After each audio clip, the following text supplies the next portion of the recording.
언더 더 세임 문, 언더 더 세임 문이라는 영화가 있습니다. 아마 처음 들어보시는 영화일 거예요. 언더 더 세임 문.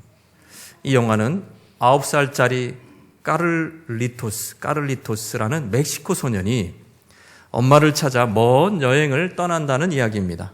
까를리토스는 멕시코에서 할머니와 단둘이 살았고요. 그 엄마는 어디에 있느냐? LA에 불법 가정부 일을 하고 있었어요. 영화 설정이 그래요.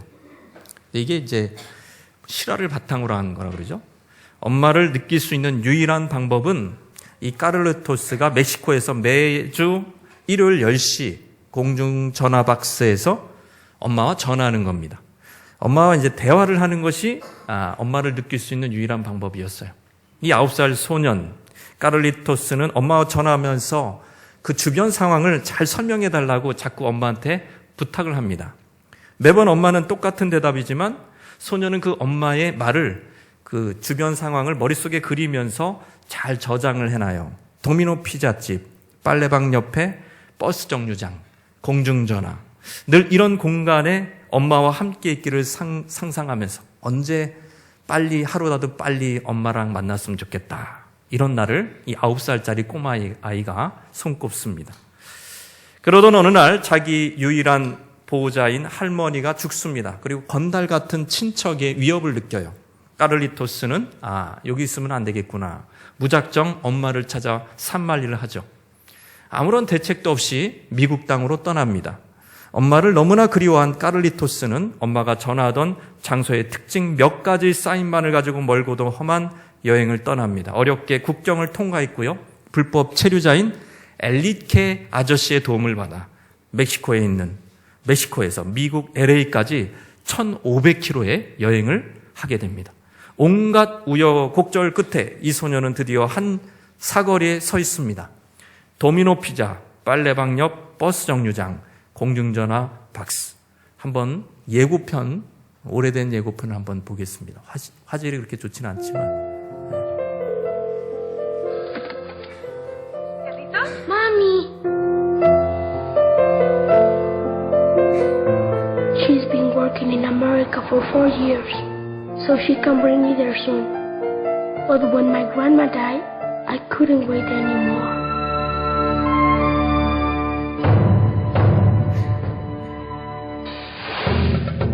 I can do it. Welcome to the United States of America. I'm sorry, is there a problem? Open the trunk.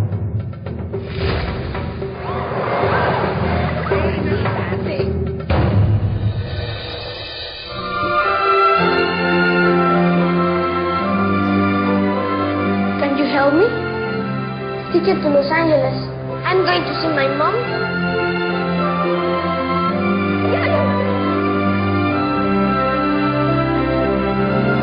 Rosario, it's emergency.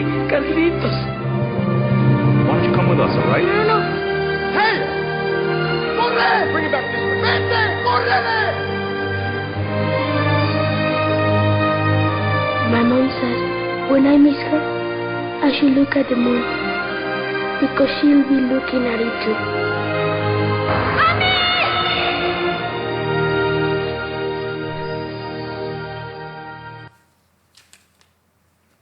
네. 영화 보라는 광고는 아니고요. 네. 이 멕시코 소년 까를리토스는 얼마나 엄마를 그리워하는지 모르죠. 엄마를 만날 소망으로 가득 차 있습니다. 그리고 엄마가 함께 있는 그 장소의 풍경을 늘 상상했던 것이죠. 상황은 좀 다르지만 주님을 사랑하는 성도라면 우리 주님 만날 그날을 사모하시는 여러분 되시기를 바랍니다. 성경을 믿고 우리 예수님 믿고 그리고 예수님의 재림도 우리가 믿는다면 재림하는 날을 사모하지 않을 수 없다. 왜 그러냐 하면 우리의 인생은 이 세상에 물론 축복도 받고 살만한 세상이기도 하지만 아직 온전히 이 세상에서는 완전한 하나님 나라를 이룰 수는 없어요. 이미 하나님의 나라가 이루어진 부분적인 요소가 있지만 아직 온전히 하나님 나라 임하지 않았다 이거죠. 온전한 하나님의 나라는 우리가 죽어야 또는 주님이 죽기 전에 재림해야 만날 수가 있습니다. 그러니까 우리의 그 진정한 자유는 아직 오지 않았다 이거죠. 우리의 기도 제목은 완전히 이루어지지 않았다.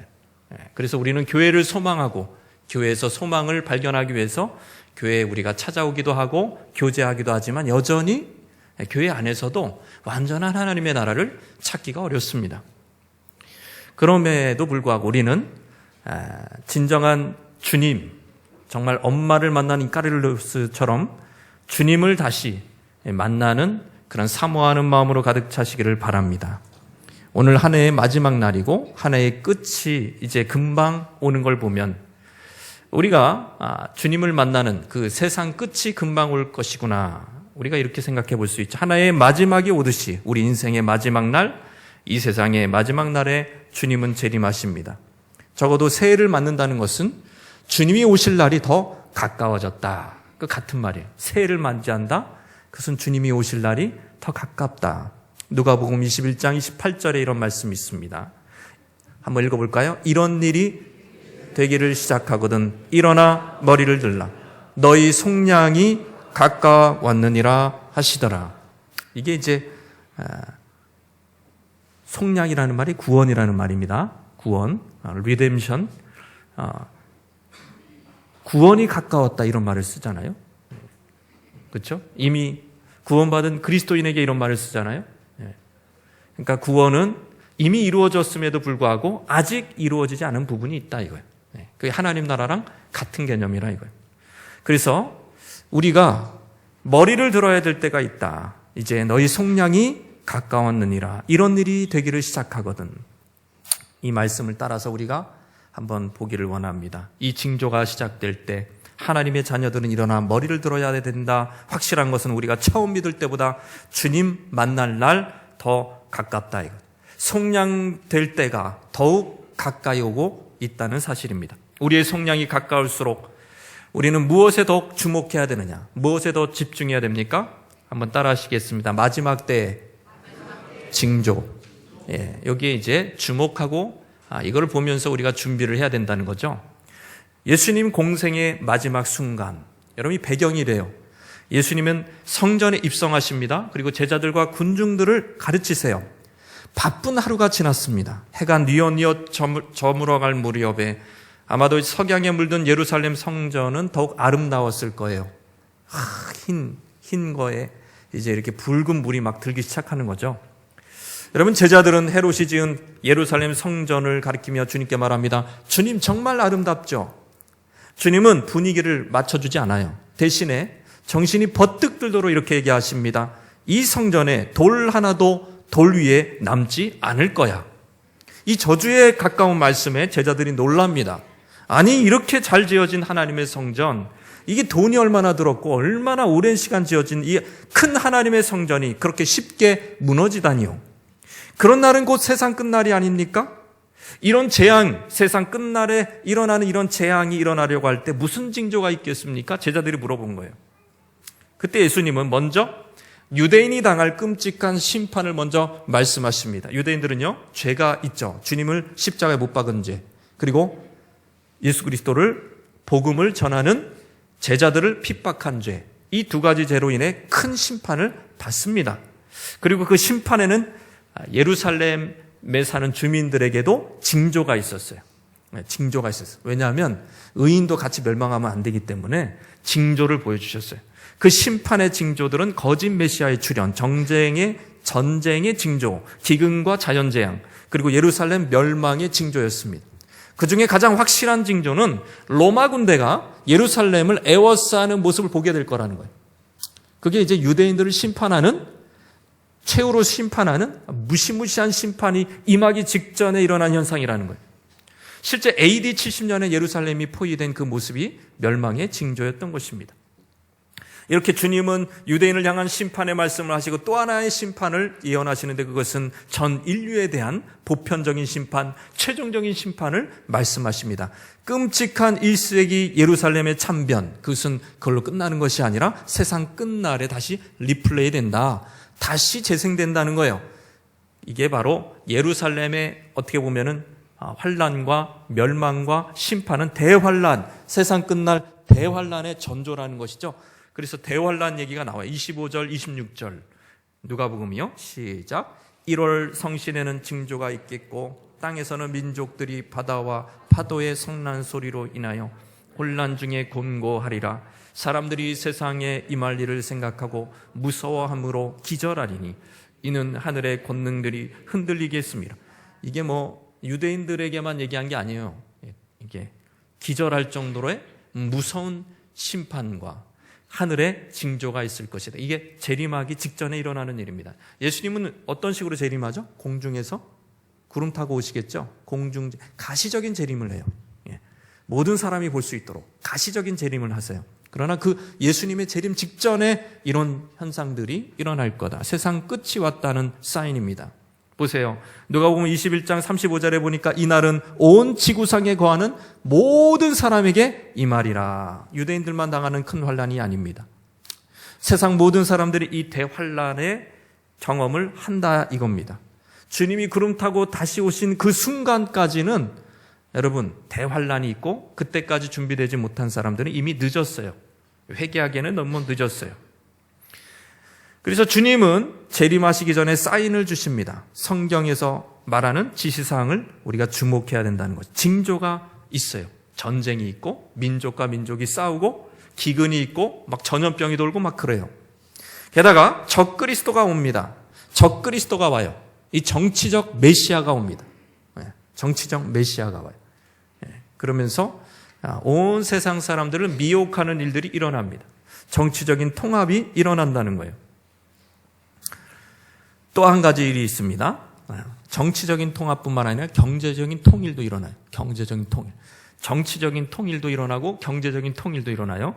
이번 달 매일 성경 큐티 본문에 우리가 요한계시록을 묵상했는데 두드러진 또 하나의 표징이 있습니다. 그것은 바로 우상 숭배하지 않는 그리스도인들을 무참히 핍박하고 죽이는 세상이 도래한다는 사실이죠.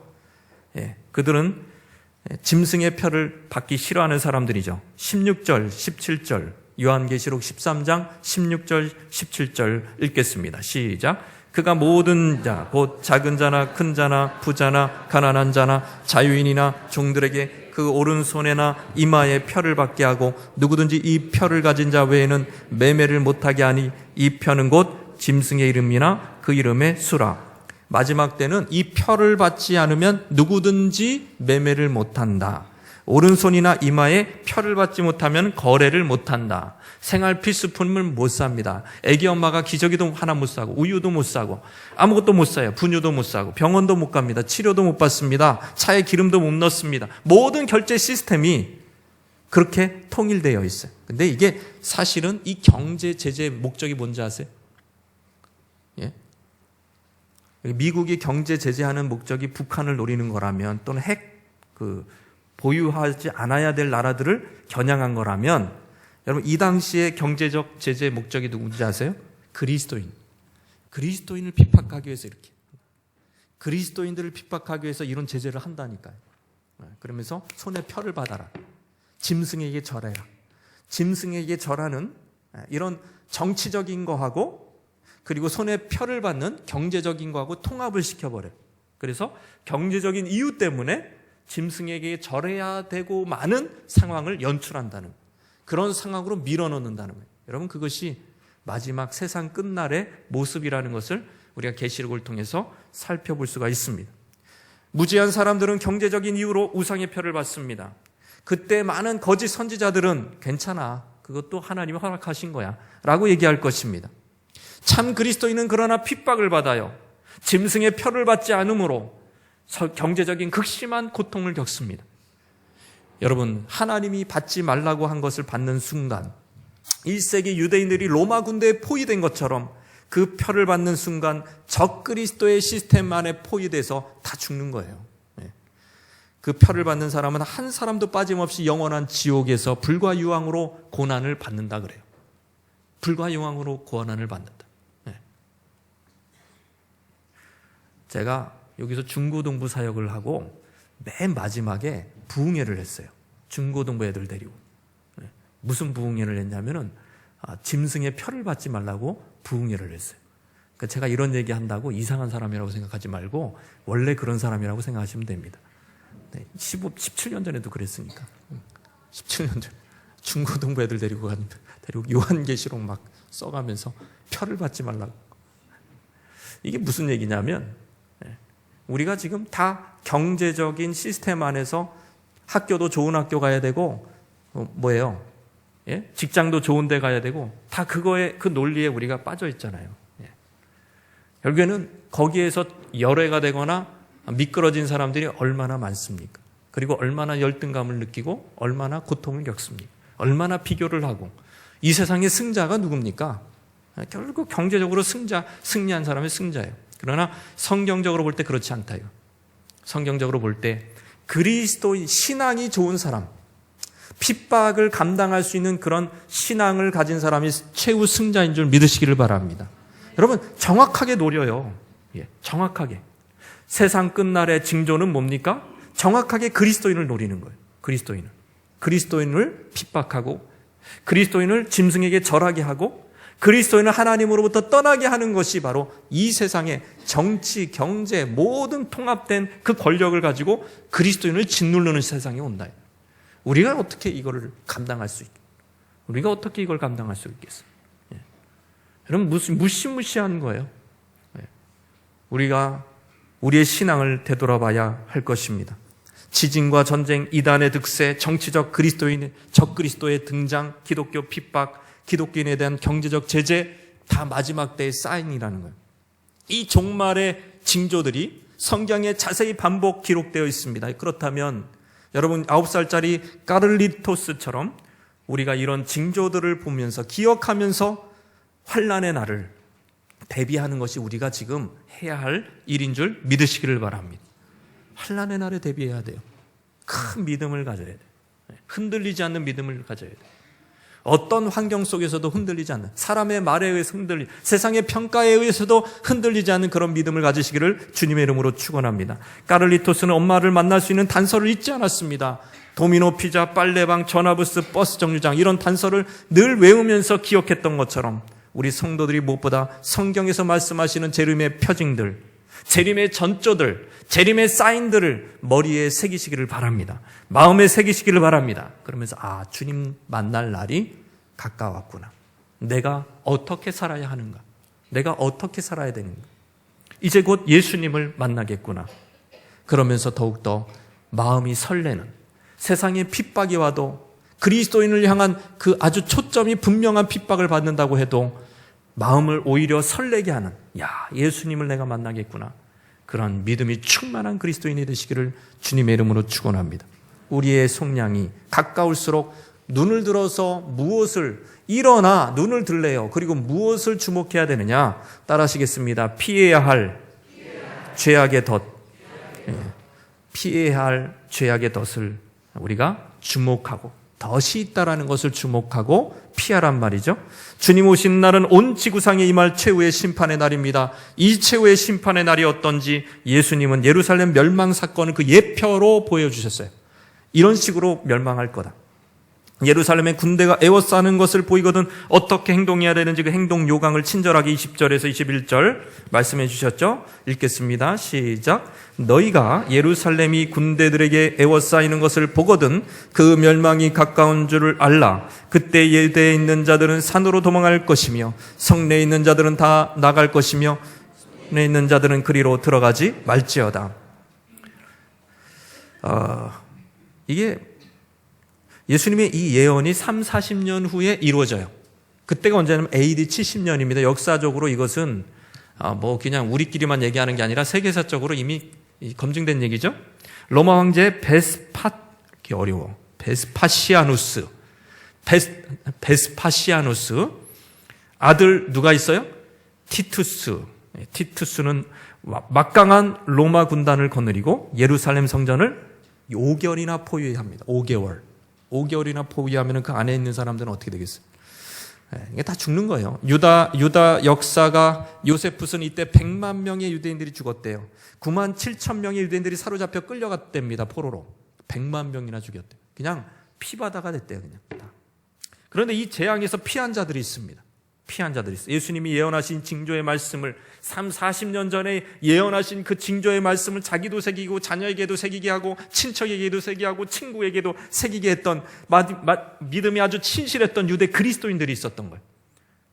여러분, 이 사람들은 계속 뭘 주목해 봤어요? 로마 군대가 에워싸는, 예루살렘을 에워싸는 전조를 본 거예요. 그리고 예루살렘은 그 즉시 빠져나갔답니다. 그리고 요단을 건넜습니다. 그리고 대가볼리 지방의 펠라라는 곳으로 도망쳤다고 보통 학자들이 이렇게 추정하고 있어요. 예루살렘이 불탈 때 유대 그리스도인들이 목숨을 건졌다라는 얘기예요. 실제로. 네.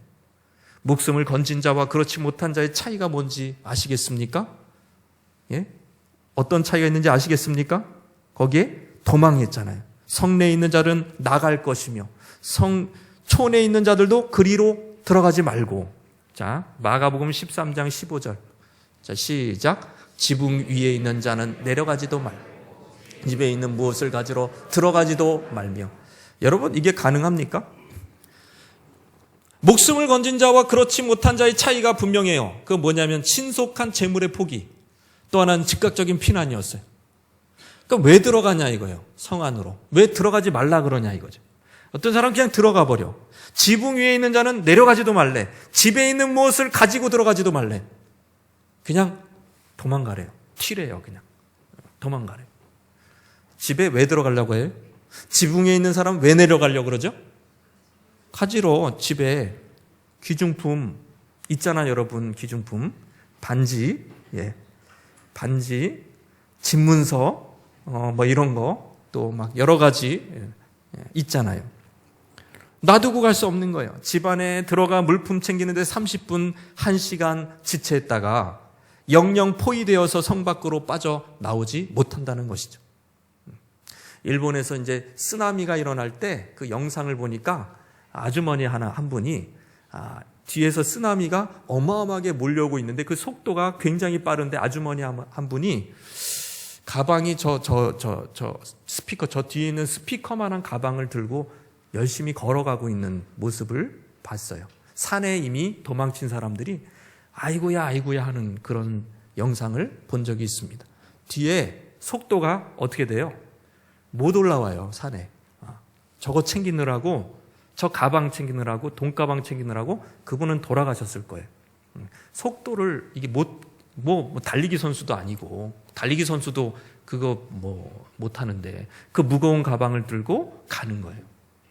여러분, 롯의 아내처럼 평소에 재리의 유혹, 이생에 대한 집착이 강한 사람, 집착에 빠져 있었던 거예요. 뭐 큰 죄를 지은 게 아니라니까. 그냥 집착했던 거예요. 집착에 빠져있던 사람은 주님의 재림에 따라해봅시다. 효과적으로 대비하지 못했다. 효과적으로 대비하지 못했다. 예수님 재림하는 그 순간 결국에는 예표로 보여준다 그랬어요. 로마 군대가 순식간에 에워싸는 그런 소문을 딱 들을 때 바로 튀어가야 돼. 바로 도망가야 되는데 그건 못했다는 거예요. 아까워서. 이 세상에 대한 재물이 아까워서. 그러니까 재물을 쌓지 말라는 얘기가 아니라 재물을 집착을 했다라는 것이죠. 세상에 집착을 하고 있었다라는 거죠. 롯의 아내가 왜 도망가라 그랬는데 뒤를 돌아봤습니까? 마음은 여전히 소돔과 고모라를 사랑하는 거예요. 마음이 안 떠난 거예요. 몸은 떠나도 고개는 돌아가는 거예요. 그 뒤를 돌아본 거죠. 그러니까 소금 기둥이 되는 비극을 맞이했다. 심판주로 오셔요. 예수님은 구주로 오시기 전에 심판주로 오시는 거예요. 심판주를 먼저 대해야 구주도 대할 수가 있는 것입니다. 주님이 재림하실 때 교인들은 크게 두 부류로 나눕니다. 주님의 재림의 날을 사모하고 기다렸던 성도. 그러면 성도는 주님이 오셔도 전혀 놀라지 않습니다. 그런데 또 한 부류의 성도가 있죠. 이렇게 준비가 안 됐어요. 세상에 푹 빠져 살았어요. 주님이 재림하신단 말이야? 난 아직 준비가 안 됐는데. 벌써 재림하시면 어떡하지? 데살로니가전서 5장 6절 말씀입니다. 자, 시작. 그러므로 우리는 다른 이들과 같이 자지 말고 오직 깨어 정신을 차릴지. 다시 한번 시작. 그러므로 우리는 다른 이들과 같이 이게 무슨 뜻입니까? 다른 이들과 같이 자지 말라. 이게 무슨 뜻입니까? 다른 이들을 본받는 자들이 있다라는 거예요. 성도들 중에. 다른 친구들처럼 다른 친구들이 술 취하고 방탕하고 세상적인 염려 가운데 쿨쿨 자고 있는데 나도 따라한다는 거예요. 다른 이들과 같이 자지 말라 이거예요. 다른 이들을 따라가지 말라는 거예요. 그러면 주님의 만남이 부끄럽고 재림 때 효과적인 대비를 할 수 없다라는 것입니다. 주님 오실 때 부끄러운 성도의 마지막 특징은 바로 세상이 나의 기준이 되는 성도들입니다. 세상이 나의 기준이에요. 성경이 나의 기준이 아니고 세상이 나의 기준이에요. 다른 사람이 술 취하면 나도 취합니다. 다른 사람이 방탕하면 나도 방탕해버려요. 다른 사람이 생활에 염려가 있으면 나도 같이 염려합니다. 다른 사람이 탐욕에 빠지면 나도 탐욕에 빠져요. 뭐 어때요? 다른 사람이 하는데. 그것은 성령을 근심케 하는 거고요. 그것은 멸망에 이르는 길입니다. 멸망으로 이르는 길을 찾는 이는 많아요. 그 길은 되게 넓고요. 구원의 길을 찾는 자는 적어요. 그리고 그 길도 좁다 그랬어요. 많은 사람을 따라가지 마십시오. 그러다 우리도 같이 멸망할까 두렵다고 성경은 이야기하고 있습니다. 이 세상 풍조를 따라가는 경향의 뿌리는 바로 우리의 죄성에 있습니다. 깨어 정신을 차리라고 주님이 말씀하세요. 그것은 주님이 깨워주지 않는다는 얘기예요. 주님이 깨우시지 않겠다는 얘기입니다. 슬기로운 처녀, 또 미련한 처녀, 그 열처녀 비유에서도 다 졸고 있었잖아요. 슬기로운 처녀도 졸고 있었어요. 그러니까 주님이 안 깨워주셔. 우리가 일어나야 됩니다. 스스로 일어나야 돼요. 스스로 깨어나야 됩니다. 책임이 우리한테 있는 것입니다. 사랑하는 여러분, 세상 재미, 쾌락, 술 취함, 재물의 유혹, 세상 염려에 빠져 있다면 누가 꺼내줄 때까지 기다리지 마십시오. 스스로 정신을 차리라고 성경이 얘기하고 있어요. 예수님도 안 깨워주신대. 그리고 다음과 같이 말씀하십니다. 계시록의 말씀입니다. 다시 시작. 보라, 내가 도둑같이 오리니 누구든지 깨어 자기 옷을 지켜 벌거벗고 다니지 아니하며 자기의 부끄러움을 보이지 아니하는 자는 복이 있도다. 왜 빨개 벗고 다닐까요? 이거는 상징적인 것인데 행위가 없다라는 거예요. 우리 믿음으로만 구원받잖아요. 그건 맞는데, 믿음으로만 구원받는 건 맞는데 그 믿음으로 구원받은 사람이 어떤 열매가 나와야 돼? 행위의 열매가 나와야 되는데 행위가 없다라는 거죠. 그게 이제 옷이 없는 것, 옷은 행위를 얘기하는 거죠. 요한계시록에서 아주 정확한 상징입니다. 이게 무슨 얘기냐? 주님의 재림을 준비하지 않는 자들은 부지불식간에 갑자기 주님이 마치 도둑같이 만돼요. 덫같이 만돼요. 덫에 딱 그 물리는 거기를 딱 밟는 쥐처럼 그 뭐 예상을 못했던 거죠. 도둑이 언제 올지 예상할 수 있습니까, 여러분? 나는 도둑이 언제 올지 예상한다. 예상이 안 돼. 예상이 안 되는 거예요. 예상치 못할 때 온다는 그 비유가 바로 덫처럼 그리고 도둑같이 온다는 것입니다. 그런데 주님의 눈에는 이렇게 왔는데 주님의 재림이 도둑처럼 덫처럼 왔는데 빨개 벗고 다니는 성도들이 눈에 보인다니. 있으니까 얘기하는 거예요, 지금. 15절에 자기 옷을 지켜 벌거벗고 다니지 아니하며 자기의 부끄러움을 보이지 아니하는 자는 복이 있다. 여러분, 거꾸로 얘기하면 벌거벗고 다니는 사람이 있다라는 거예요. 빨개 벗고 다니고 부끄러움을 보이는 사람들이 있다라는 거예요. 성도들 중에. 그러니까 우리 옆에 분에게 한번 얘기해 봅시다. 당신이 그니까.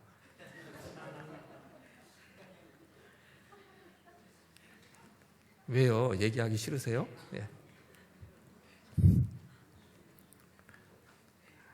경고를 하고 있습니다. 나는 아니겠지. 천만에. 네. 주님의 재림을 준비하지 않으면 우리는 그 운명을 맞이할 수가 있습니다. 도둑같이 오기 때문입니다. 아직도 세상 재미에 빠져 있으신 분, 그냥 죽기 전에 예수님 믿으면 좋겠다는 분, 여러분, 내가 언제 죽을 줄 알고,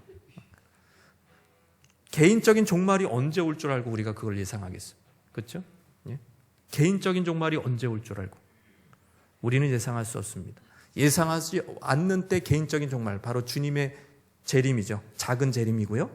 그리고 온 세계에 임하는 재림, 언제 우리가 올지 몰라요. 그냥 그 예표만 보고 사인만 보고 준비해야 되는 것입니다. 거룩한 행실로 준비하시기를 바랍니다. 옆에 분에게 거룩한 행실로 준비하시기를 바랍니다. 마지막으로 우리 속량이 가까울수록 무엇에 더욱 집중해야 되느냐? 항상 깨어 기도하는 것입니다. 36절 말씀입니다. 시작. 이러므로 너희는 장차 올 이 모든 일을 능히 피하고 인자 앞에 서도록 항상 기도하며 깨어 있으라 하시니라. 이 말씀을 직역하면 그러나 너희는 모든 시간에 기도하라. 너희는 깨어 있으라. 너희가 일어나려고 하는 이 모든 것을 피하고 인자 앞에 설 수 있도록, 그런 말입니다. 여러분, 깨어있는 것은 성경에서는 기도하라는 표현입니다. 도둑이 집을 뚫지 못하도록 항상 집을 지켜 깨어있는 주인의 모습, 그것이 바로 기도하는 사람의 모습인 줄 믿으시기를 바랍니다. 언제 도둑이 올지 모른다. 주인은 잠시도 편히 잘 수가 없어요. 그런 사람이 바로 항상 기도하는 사람이라는 거예요. 할렐루야. 여러분, 기도하는 사람, 여러분 세상을 변화시킬 줄 믿으시기를 바랍니다. 인자 앞에 서도록 항상 기도하며 깨어 있으라. 인자는 심판주예요. 심판주. 심판주 앞에 서도록 항상 깨어 있어라. 재판관 앞에 서도록 깨어 있어라. 청문회 다 가기 싫어하죠, 요즘에. 무서워서 고사한다고 합니다. 청문회 갔다가 잃을 것이 더 많다고 판단하는 사람들이 많기 때문에 우리가 심판을, 그리스도의 심판을 견디는 사람으로 부르심을 받은 줄 믿으시기를 바랍니다. 심판을 감당할 수 있는 삶을 살아라. 그리스도의 심판을 감당할 수 있는 사람을 살아라. 그러기 위해서는 늘 깨어 기도하라고 말씀하십니다. 염려하지 말라고 말씀하십니다. 술 취하지 말라고 말씀하십니다. 탐심을 피하라고 말씀하십니다. 미혹을 받지 마시기를 주님의 이름으로 축원합니다. 그러니까 내가 기도를 안 한다는 것은 달리 얘기해서 지금 미혹을 받고 있다는 얘기예요. 그냥 기도를 안 하는 걸로 여러분, 나는 잠시 기도를 안 해. 난 잠시 기도를 쉬고 있어. 그게 아니고 지금 이미 미혹을 받고 있는 거예요. 우리 교회는 여러분 기도하는 교회 맞습니까? 기도해야 전도할 수 있고 전도해야 선교할 수 있습니다. 기도해야 전도할 수 있고 전도해야 선교할 수 있어요. 기도해야 내가 변화되고 내가 변화돼야 전도하고 전도할 때 선교도 이루어질 수가 있는 거예요. 여러분, 선교는 예루살렘부터 시작되는 거예요. 나로부터 시작되는 거예요. 사실은 성령을 받아야 선교가 되는 거예요. 내가 성령을 받고 성령의 충만을 받고 성령의 권능을 내가 받고 그 다음에 예루살렘을 변화시키고 그 다음에 유대로 가고 사마리아로 가고 땅끝까지 가는 줄 믿으시기를 바랍니다. 선교가요, 만약에 돈만 보낸다, 그게 선교다 그러면요, 우리는 사실 이렇게 어렵게 선교할 필요 없어요. 기업가를 기르면 됩니다. 한 4사람만 있으면 될 것 같아요. 그러면서 11조를 내라고 하면 될 것 같아요. 11조를 제대로 내라. 여러분, 그러면 선교 다 돼요. 그게 아니에요. 그거는 마지막 열매예요. 우리는 성령을 받고 충만을 받고 우리는 기도가 불같이 일어나야, 내가 먼저 변화돼야 선교까지 갈 수 있는 줄 믿으시기를 바랍니다. 왜요? 여러분, 정말 저는 파키스탄에 가서 그 선교사님의 진짜 진심 어린 얘기를 저는 들은 적이 있어요. 돈은 안 붙여주셔도 됩니다. 그렇게 내가 고생해서 여기서 선교를 이루어도 한순간에 망가집니다. 능력이 필요하고 정사와 권세, 어둠의 영이 떠나가야 되고 한 사람의 첩자만 와도 이 사역은 끝납니다. 저를 위해서 기도해 주십시오. 그냥 여기서 그냥 이렇게 잠깐 왔다 가지 말고 그냥 선교비만 보내지 말고 정말로 눈물을 흘려서 기도해 달라고. 그럼 이것이 선교인 줄 믿습니다. 우리 안에 이 불이, 성령의 불이 여러분 타오르시기를 바랍니다. 항상 기도하는 거예요. 기도하면서 깨어있는 거예요. 그러면서 우리가 변화되고 그 권능으로 예루살렘부터, 예수님을 죽인 예루살렘부터 바로 이 지역, 이 주민, 내 주위, 내 이웃부터 변화시키고 거기서 복음을 전하고 그 사람들이 그리스도의 영광을 보게 되고 주께 나오는 역사가 일어나게 기도해 주시기를 바랍니다. 안타까워요. 돼야 돼요, 먼저. 저는 기대하는 것은 금요 기도회, 수요 예배 이런 기도할 때 이 정도 나왔으면 좋겠어요, 정말. 다 어디 계시는지 모르겠어요. 뭐 하시는지. 집에서 뭐 기도하시면 물론 아멘인데 정말 그런가? 이게 조사를 해봐야 돼, 조사를. 정말 저는 막 힘이 빠져요. 기도하는 자리에 안 보이면. 제가 뒤끝이 남습니다. 이런 거는. 새해는 꼭 기도하시길 바랍니다. 옆에 분에게 새해는 꼭 기도하기를 바랍니다.